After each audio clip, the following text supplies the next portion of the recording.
Bonjour, netizens and fellow travelers. Here's what I got up to during my few days in Paris before heading to TwitchCon. I left my beret in my other suitcase. Just kidding. Nobody wears those anymore. Allons-y! Or as they say in Paris, let's go!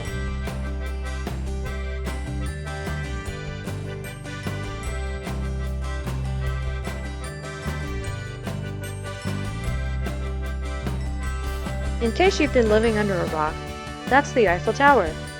It was built for the 1889 World Fair because they needed something to put on the postcards. At first, people thought it looked like a giant coat hanger and wanted to tear it down. But when they learned it made a great radio tower, suddenly the ugliness didn't matter anymore. Fun fact, if you're up at the top and suddenly it starts swaying, don't worry, you're not wine drunk. This iron tower was designed to sway in the wind. If your Eurotrip isn't giving you enough steps, you can climb up 1,665 steps of sheer iron determination. You have to earn that view. Or take the lift. I did neither.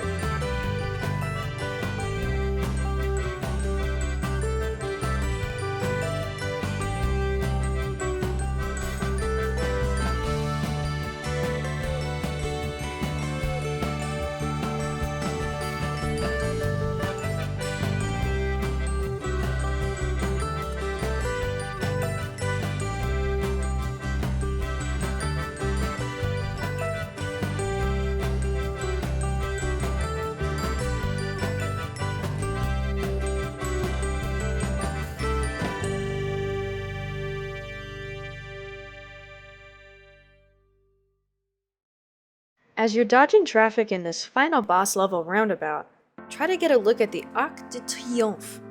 It was Napoleon Bonaparte's way of saying, "I won big in several military campaigns and battles, which significantly expanded the French Empire." It's adorned with statues and carvings of battle scenes and famous generals. So if you're ever lost and need a reminder of who won what battle, just look up. I don't think I managed to get a shot of the big flame underneath, but that is where they honor France's unknown soldier from World War I. There's only 284 steps to the top of the Arc, so come here if you don't want to do the Eiffel Tower's 1,665, but still want amazing pictures. Now I'm on my way to some high-altitude praying at the Sacre-Coeur.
Here is Sacre-Coeur, or Sacred Heart in English. It's a basilica perched on a hill and also an open-air souvenir shop. It was built to be a morale booster after the French were feeling a bit down after losing the Franco-Prussian War. So, like most giant cathedrals in Europe, there's a dress code, and I can't go in because my shoulders are showing, but that's okay. We can admire it from the outside. And Google pictures of the inside. It was built at the end of the 19th century in both a Roman temple and Byzantine palace style, because nobody should be forced to pick just one. And yes, there is a fantastic view of Paris since it's on top of a hill, and this one even has a tram going up. Come with me to my next destination. It has absolutely nothing in common with where it just was.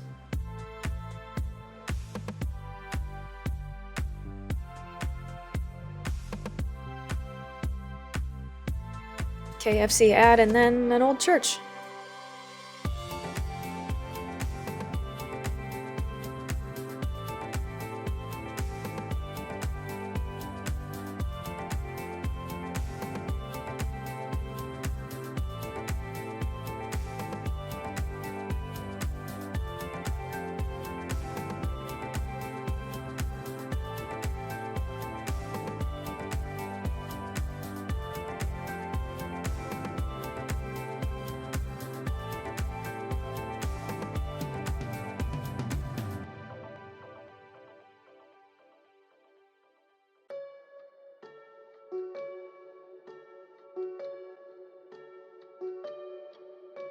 From a gorgeous church high up on a hill where people celebrate being alive, to a dark and spooky underground place full of dead people.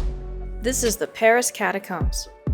Back in the late 1700s, when the US was just learning how to be a country, Paris said, "We've got too many dead people, let's put them somewhere else." So in 1786, they began transferring remains from the overfilled cemeteries into these 200 plus miles worth of tunnels. There are over 6 million people down here, or almost 2 Los Angeleses. This underground tunnel system was used during the French Revolution and also World War II.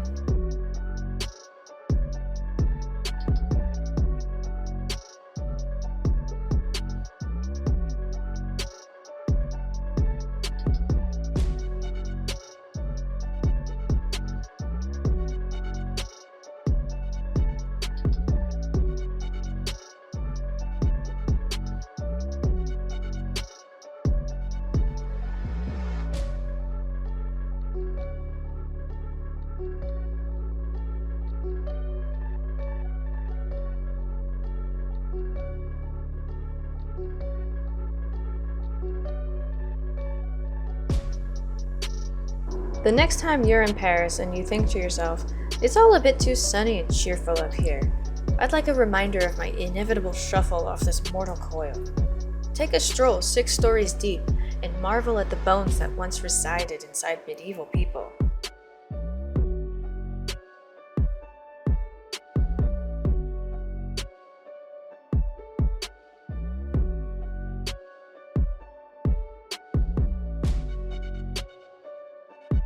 I'd like to add that even though this place is really spooky, it's nothing compared to what the city was before. Rotting corpses were literally spilling out of the ground. A writer in the 1500s even said, "Paris is a good city to live in, but not to die in." Definitely not the Paris we think of today.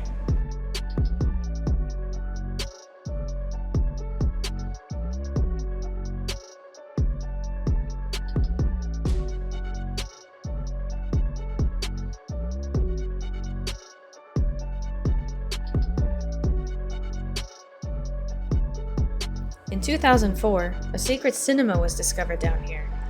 The police were doing some official poking around down here when they stumbled upon a sign that said, "Building site, no access," which immediately made them access it. They discovered a camera that set off barking dog recordings whenever anyone came near. They pressed on to finally find a massive 400 square meter cave, complete with a projector and a screen. It somehow had a fully stocked bar, phones, and electricity. Take that, IMAX.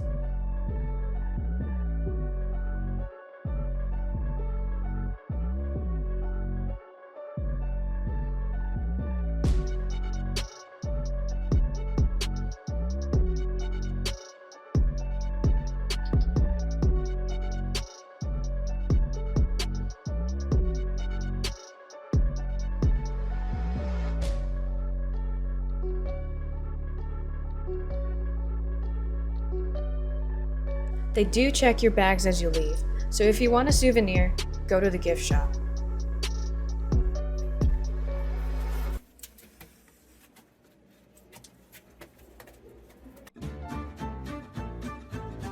Back to the land of the living. I'm off to see where people who aren't skeletons yet do fancy shopping and pretend they're in a French film.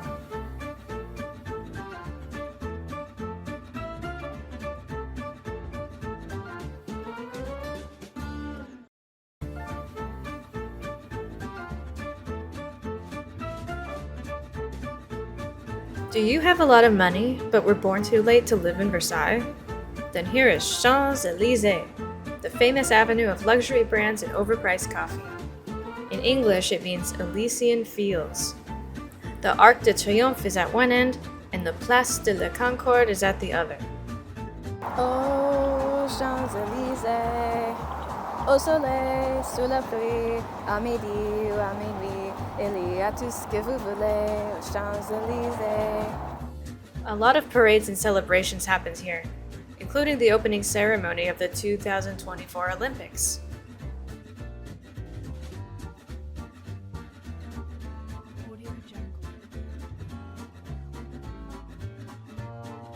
This is an art museum called Petit Palais, or Little Palace. The name fits.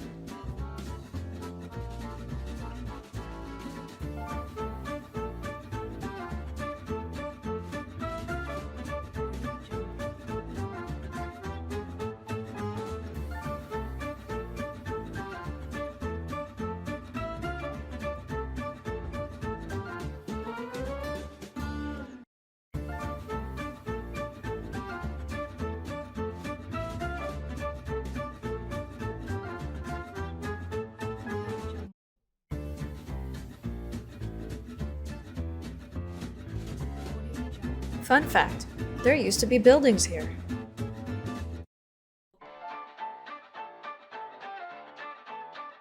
Napoleon Bonaparte's buried here.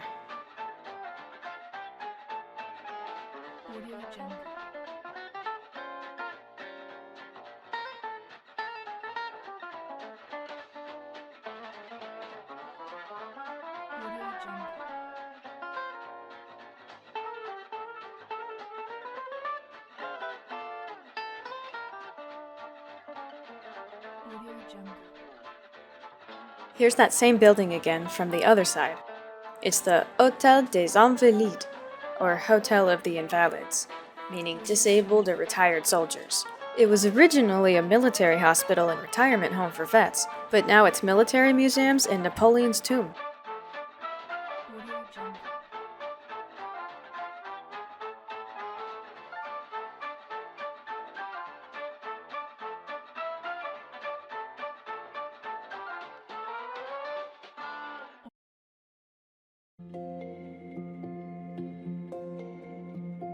Two places you always go, the lavatory and the cemetery. And that's my next destination, the cemetery, not the lavatory.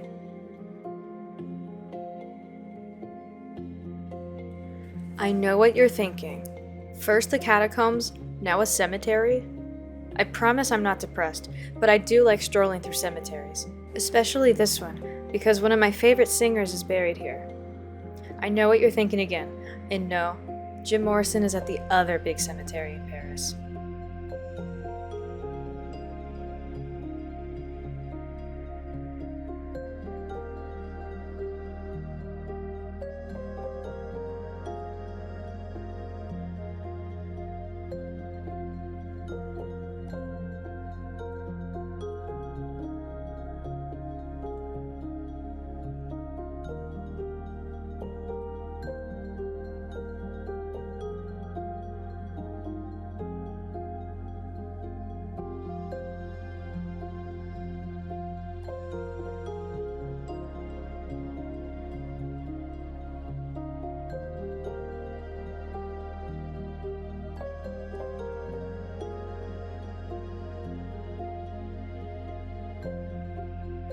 This one is France Gall's tomb. She sang a lot of cute pop songs in the 60s, and even won Eurovision in 1965.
And this is Dalita's tune.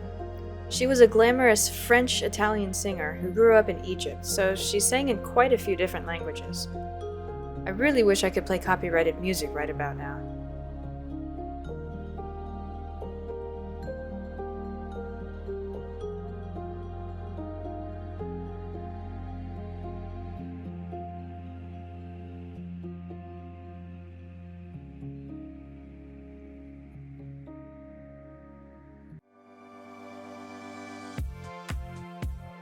Everybody dies.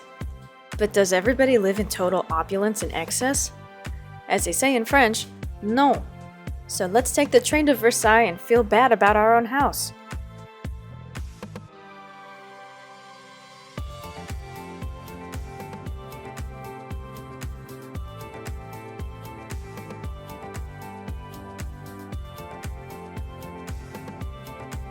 It's ironic that I'm walking to Versailles and see this Liberté, Égalité, Fraternité display in the window, because it was this exact slogan that emerged right after the beheading of the king and queen, when France did away with absolute monarchy.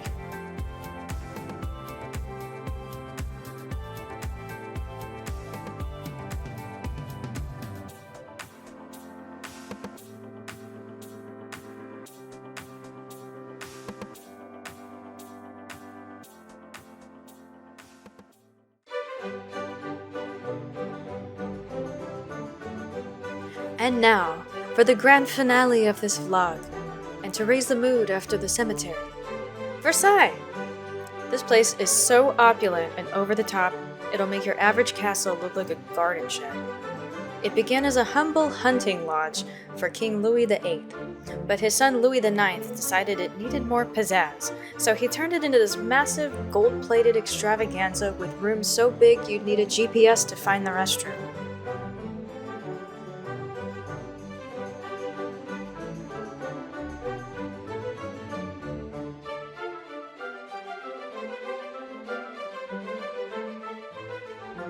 Here's 10 weird facts about life at Versailles. 1. Someone actually wiped the king's butt every day. And it wasn't grunt work either. It was actually a high roll. If you want to be a royal insider, you gotta be inside the royals. 2. It was a spectacle to watch the king wake up and get dressed. At least the Kardashians gave us dialogue and drama. 3. Versailles had complex sitting rules. Some could sit, others had to stand. And I can't stand silly rules about sitting. 4. The nobles socialized and talked politics in the king's bedroom, which tells me he couldn't have been an introvert. 5. The Hall of Mirrors, which I'll show you, was where they signed the Treaty of Versailles. Now it's where the peasants take selfies. 6. The gardens, which I'll also get to, were made to look pretty, of course, but also purposefully to show off how much control the king had over everything. Even nature. 7. Even watching the king eat was a public performance the nobles like to tune in for. Goes to show humans are always going to watch stupid stuff, in person or on our phones. 8. Louis XIV loved hunting, not for the sport, but for the power trip. Modest wasn't in this guy's dictionary, or vegan. 9.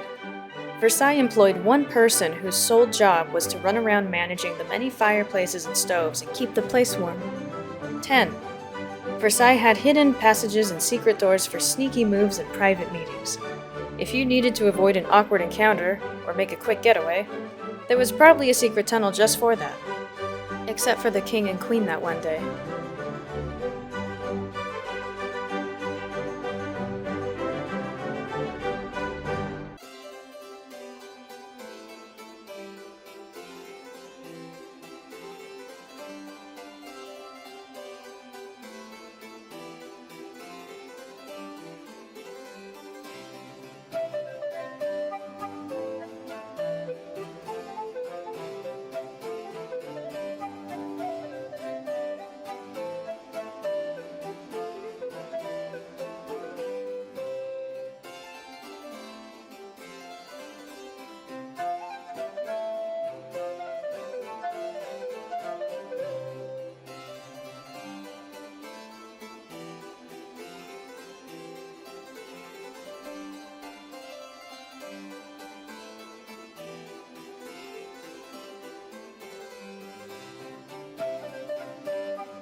This is the Hall of Mirrors, a room lined with mirrors that shockingly wasn't built for social media influencers.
Here's 5 fun facts about the gardens of Versailles. 1. The gardens are famous for their fountains, which put on a dazzling show. In the 17th century, they used a complex system of aqueducts and pumps to make sure the fountains didn't just dribble, but gushed with the grandeur befitting a king. I wonder if they had ponchos back then. 2.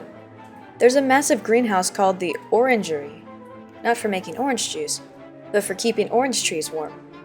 If King Louis were alive today, he'd just take his private jet to Spain and call it a day. 3. It took over 40,000 workers to get the gardens up and running, and constantly maintaining and updating them.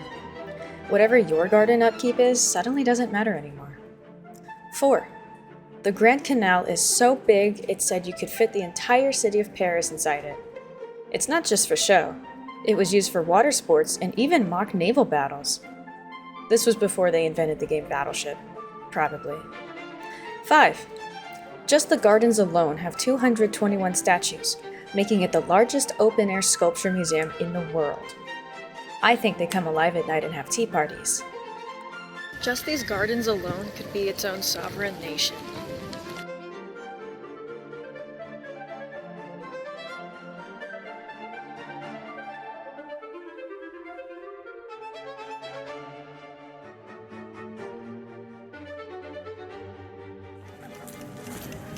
I should have brought a hat.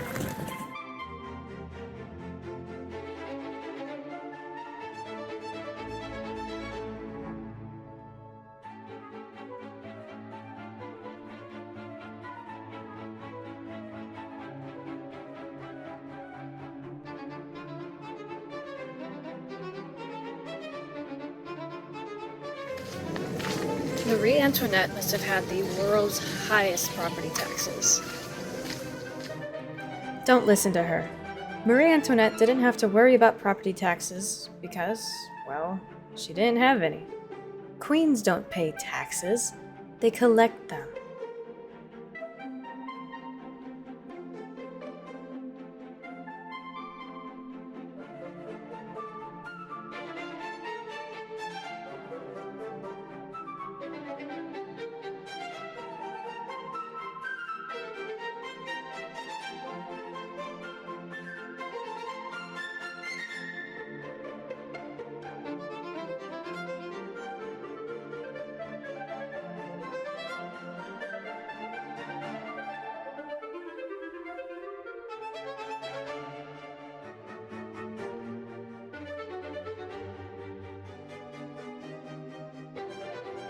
I feel like I'm in a fairy tale.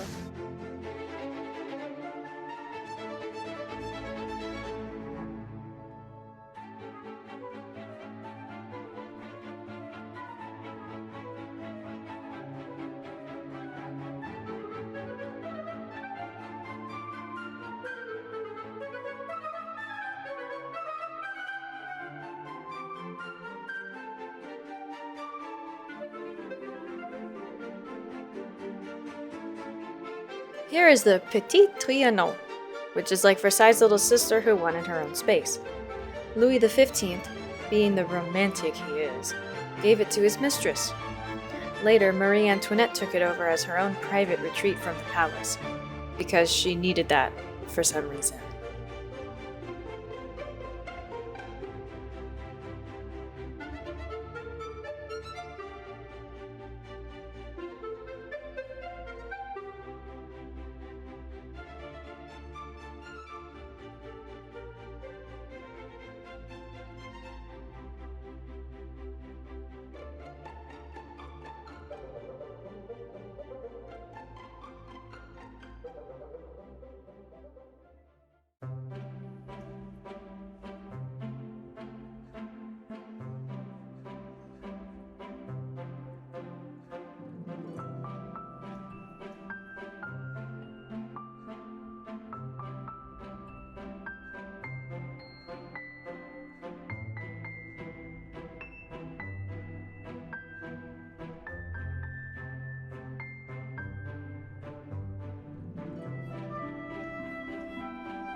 This hamlet area is my favorite part of Versailles. I love medieval stuff. Even though these are all fake, they're basically stage props.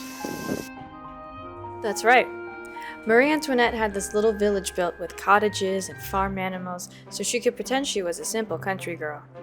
Honestly, there are some days where I know exactly what she felt like. It's charming and rustic, in a let's pretend we're peasants while still having servants kind of way.